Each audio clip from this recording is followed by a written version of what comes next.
Well, we finally got a heart for the Twinnebago.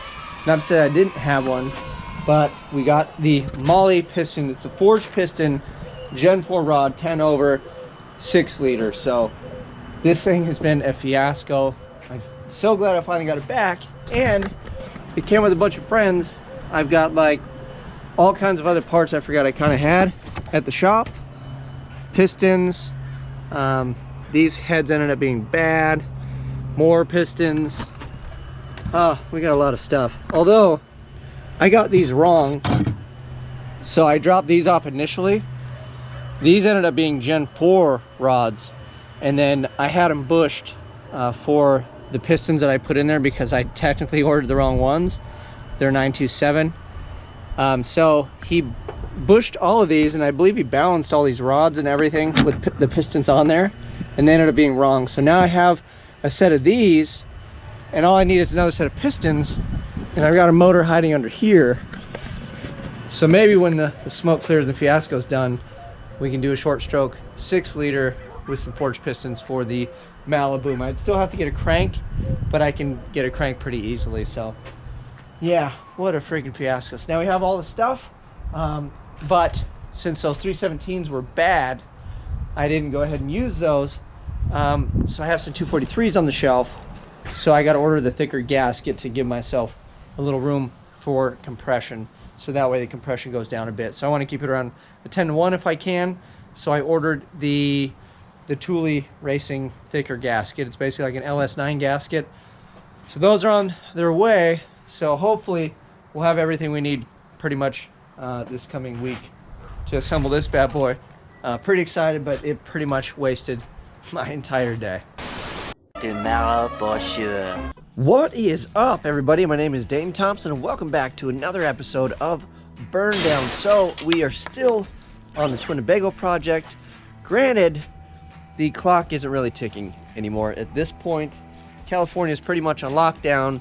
Vegas is shut down. Everything is pretty much kaput as far as shows and all that fun stuff goes. Although there is a silver lining to this, which is hopefully all this stuff passes by LS Fest East, which is the big show anyway. LS Fest West is very fun. It's local to me. It is not quite as big as LS Fest East. And I think because of the lack of shows and things leading up toward summertime, that all the shows are going to be giant this year, especially because there's so many that I think we're going to miss along the way. So we're just going to get that beast ready for LS Fest East, which takes the giant burden of me working around the clock to get that thing ready for LS Fest West kind of off the table. But we're still going to have at it because that's what I have to do. But today we're going to change it up a little bit, and I think what I would like to do is I've got new larger injectors for the Maliboom, and then I'm going to pull the 80-pounders out of there, and those are going to end up in the Twinnebago. So it was kind of a plan to like upgrade my car a little bit and then roll some of the parts that I know work into the Winnebago instead of getting another set of injectors. My car actually needed a larger set, so it made sense to do it that way.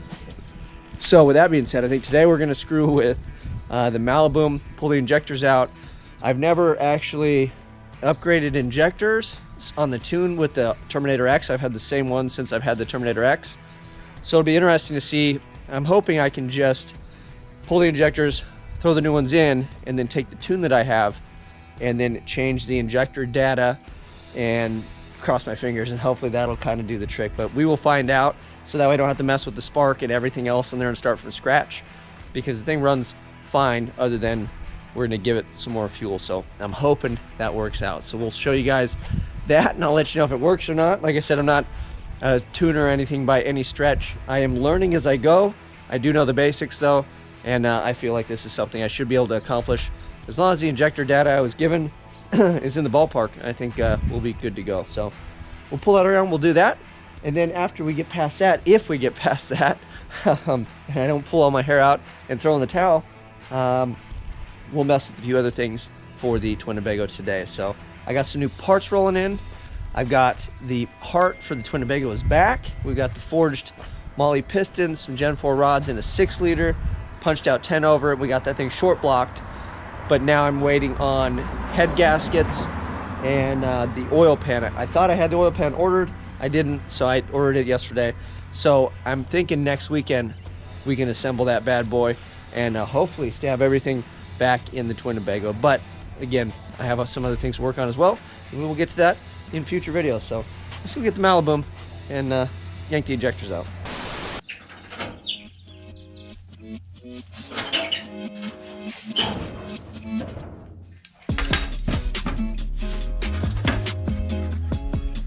All right, so here she is, all dirty from sitting out back.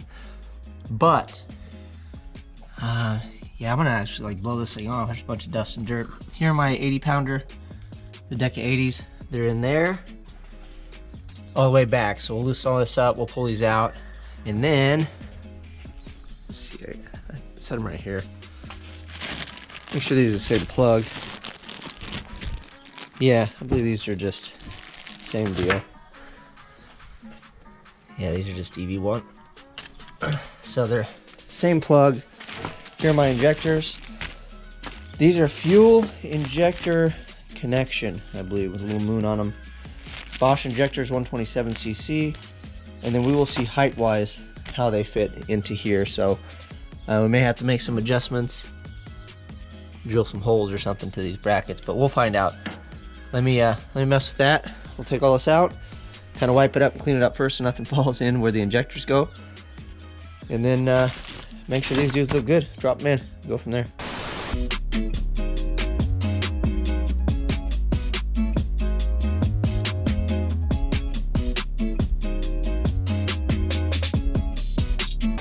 All right, so here is my fuel rail.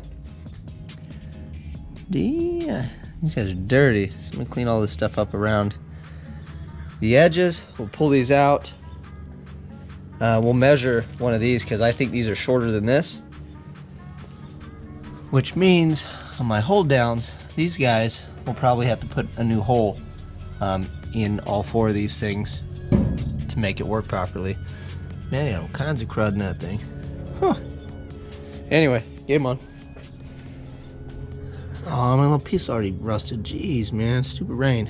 So I took all these out, and I think a lot of the ugly on the tip was a little bit of grease that I used on the O-ring, but I could be wrong, it could be crap. I just wiped it all off. But anyway, wanted to show you guys,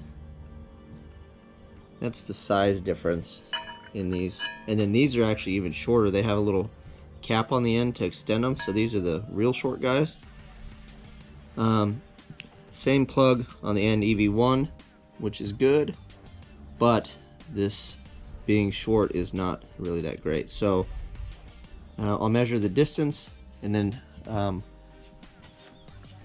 we'll have to see if there's enough meat to just punch a hole right below this one, hopefully on all those.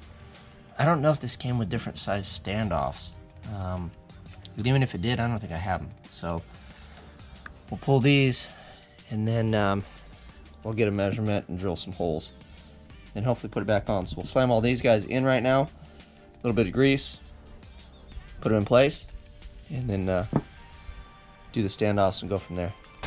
Guess you can use Vaseline or whatever. I just put just a little bit, just enough to slide it in so it doesn't tear up the O-ring.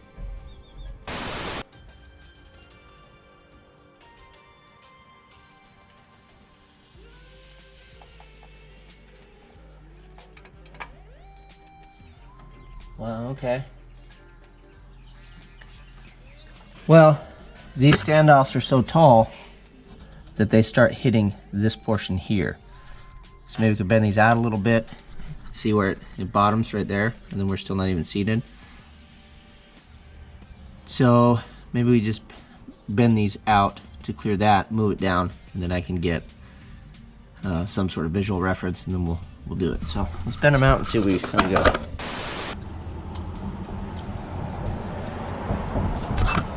Okay, so that did the trick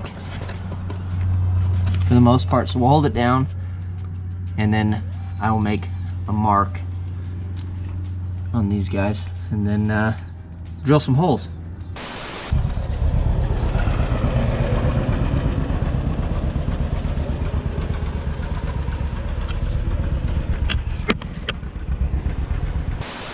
Alright, so we have all these bad boys out. I have my little marks, probably hard to see.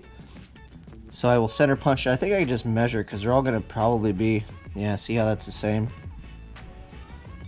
Anyway, we'll just measure it. Yeah, those are all, visually it's all exactly the same. So, guess we did a pretty good job marking. So we'll center punch that, and the trick is I've got to drill through straight. So I think I'm going to find something the same width as this, that when I drill down on it, it doesn't compress and I get the hole crooked. So let me find something that'll fit in there, like a crush sleeve or something that's thick, that I can either put on this side of it or whatever, or maybe on this side, and then we'll just put them on the drill press and hopefully make quick work of that.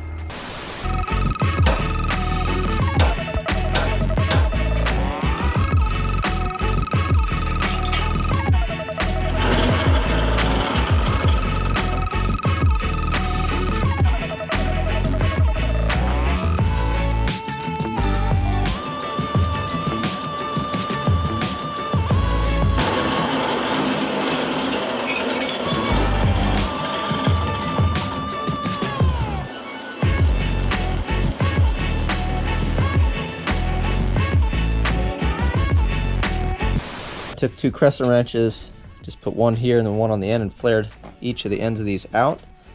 Hopefully enough to clear the rail portion here. I'm just going to bolt all these back down where they went. I marked them just in case because I just did a visual deal. So we'll put these all in there and then hopefully slide this down and we'll see how she fits.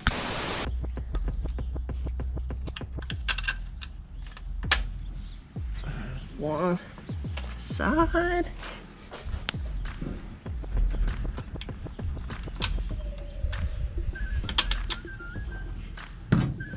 Side number 2.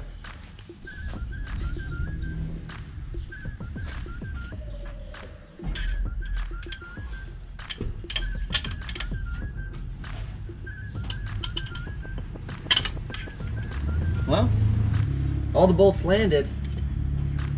Hopefully there's enough pressure on the seat that everything seals. Guess we will find out here in a little bit. Wonder why this is brown. Black anodizing doesn't like sunlight. So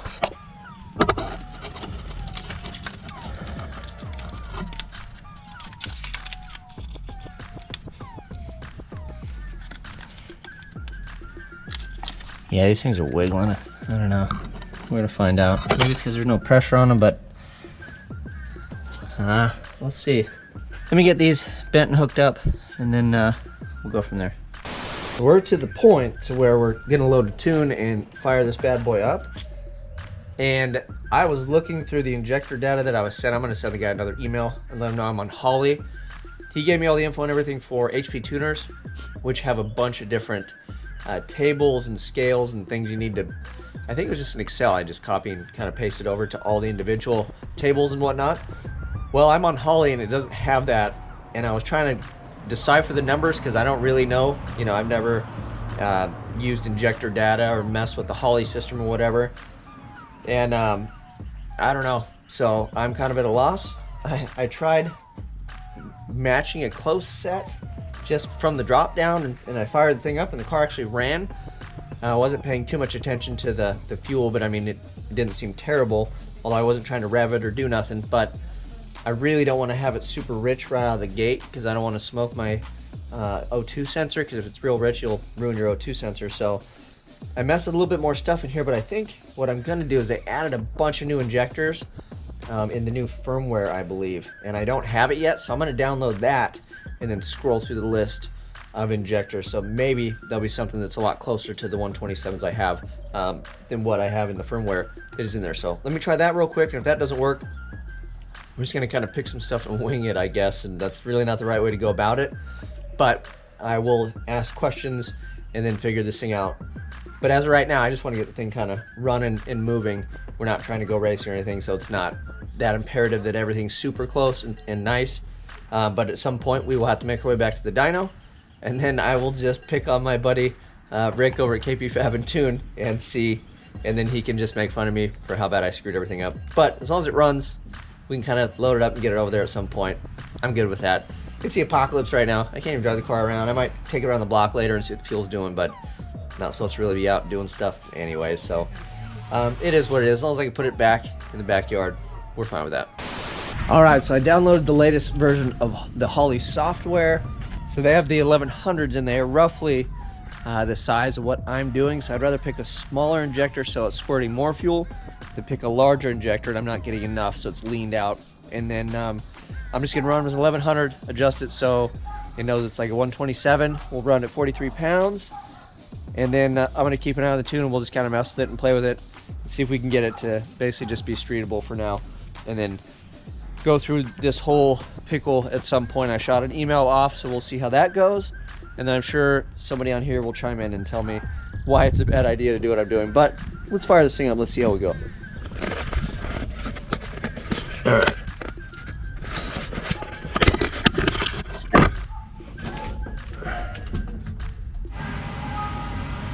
Oh no. Awesome, because I updated the software, now I gotta update the firmware in the handheld, so let's do that real quick. Alright, after doing the firmware dance, we got it to work. I've got the FIC. Injectors are there.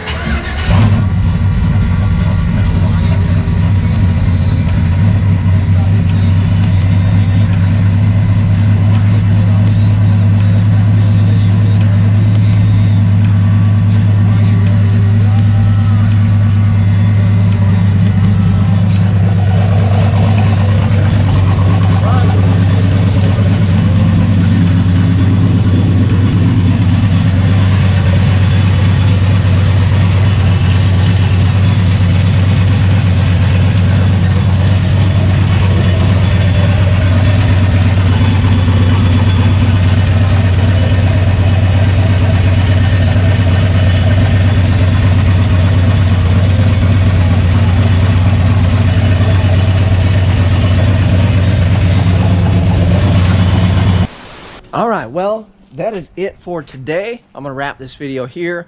I'll take it out and cruise around, kind of see how it goes. I'll do some data logging to see where the injectors are kind of at as far as the fuel setup and everything on this. The other precaution I did too is I just put it on gate, which is like 7 pounds, to be really conservative just in case things aren't really working the way that they should, or if I have to make adjustments or whatever. But I'll just cruise around. Like I said, we'll get a street tune on this thing, nothing crazy, and then sooner or later we'll just take this thing back to my buddy KP Fab and Tune. We can put it on the rollers, then we start whacking this thing. And I'd like to take it, at least 15 was the max that I had it at. I think we can go a little bit more, see what the thing will do, see where those injectors are at. But yeah, they should be plenty for what we're doing. What I really need to do on this thing, instead of make more horsepower, is do some suspension. But now we got these injectors in here, my car should be somewhat at least streetable again to kind of cruise around if we have the freedom to do that. Those other injectors are ready to go for the Twinnebago. So I think the next step is to start on the intake manifold for the Twinnebago, get that thing lined out so we can just drop it on when that engine's in place. It's all put together. So lots to do on the Twinnebago, lots of parts. But yeah, got to have a little fun with this. I'll go cruise around a little bit, make sure the injectors are doing what they should be doing. But that is it. If you guys like this, you know what to do. Like, subscribe, share. I'm out.